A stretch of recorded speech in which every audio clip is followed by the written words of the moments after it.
Okay, hello people. What I have here is a Sargent&Greenleaf Ingersol 831B blast-proof military lock, intended for locking armories where explosives and guns and ammunition and stuff like that would be kept. This lock is blast-proof. It was made in 1986. To the public, these locks apparently cost around $1,200 each. However, the military buys them 10,000 at a time, so they get something like an $1,100 discount, so they end up paying around $150 each for these locks. I'm going to break this lock down and also add some corrections to my last video I did on this lock. Now, the first thing I'm going to talk about is the key. Now, these locks generally come with an operating key, usually two, and a control key. And the only difference between the operating key and the control key is the fact that the control key has no shoulder, which allows it to turn back in the keyway. See, the operating key has a shoulder on it, so it can only be turned in the clockwise direction to operate the lock. Now, the control key has no shoulder, so it can turn back past this shrouded area here. So what I've done is I've filed off the shoulder on my operating key to make it an operating key as well as a control key. So I'm going to go ahead and turn the control key in the counterclockwise direction, which opens the lock. Then this piece here comes out. Set that aside. You turn the shackle all the way around, and the next piece that comes out is the locking member, which is there. That's the locking bar. That, when the lock is in the locked position, would sit right in there. Okay, so we can see each other outside of there, right? In the shackle like that. Okay. I made a mistake in my last one. I said that it had a dual ball locking mechanism because that's what I was told. I was quite misinformed. So I'm going to try and correct all the mistakes that I made in my last review of this lock. Okay, so there's the locking member. Now we're going to drop the core out. So you pull the key, and out comes the core. Now, this is a 6-pin Medeco Biaxial core,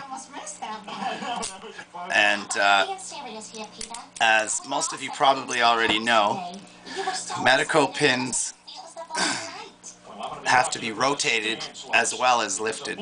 So the key cuts are on angles. You have angle left, angle right, angle aft, and angle 4.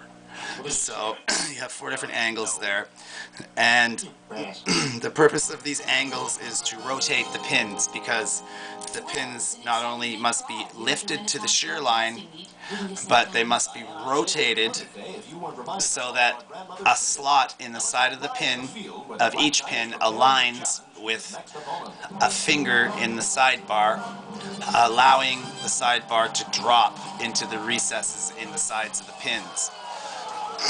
So, making it quite difficult to pick. Alright, so now, one of the other mistakes I made when I did my last review of this lock was to say that there were 4 elements, ceramic elements in this lock.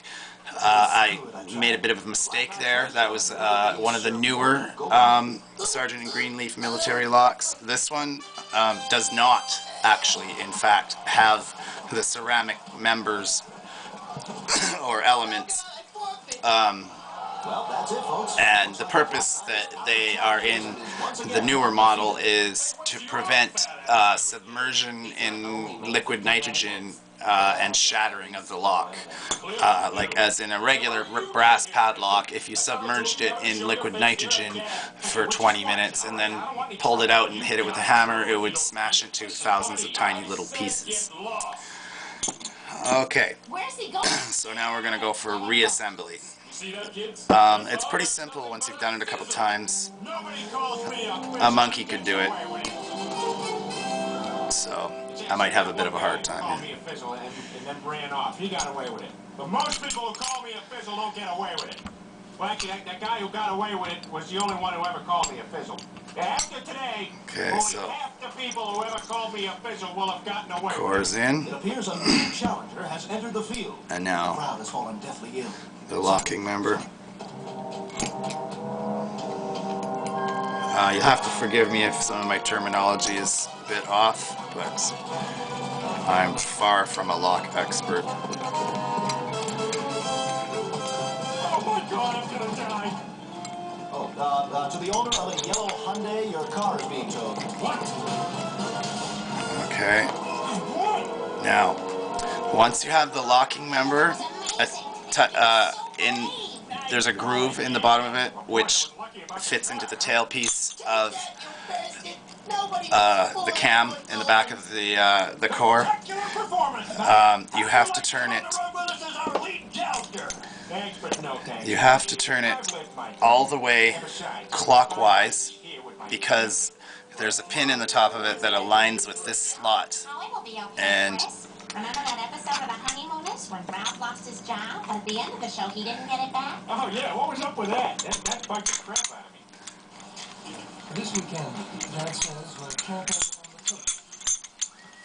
And what Dad says goes. We don't need to check the weather report. We brought our own blue sky. there we go. And that drops in flush. Blue top camper, you're one of us.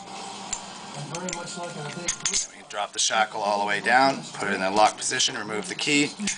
Lock is back to fully assembled. we're a lot like you. Pretty simple stuff. There it is. I got your present. Sweet. And there we go. That is the breakdown, reassembly, and a bit of explanation and some corrections on the Ingersol Sargent&Greenleaf 831B blast-proof U.S. military lock. So rate it if you enjoyed that. Peace as always, and have fun. I was using the internet a lot at work because the connection there is so fast.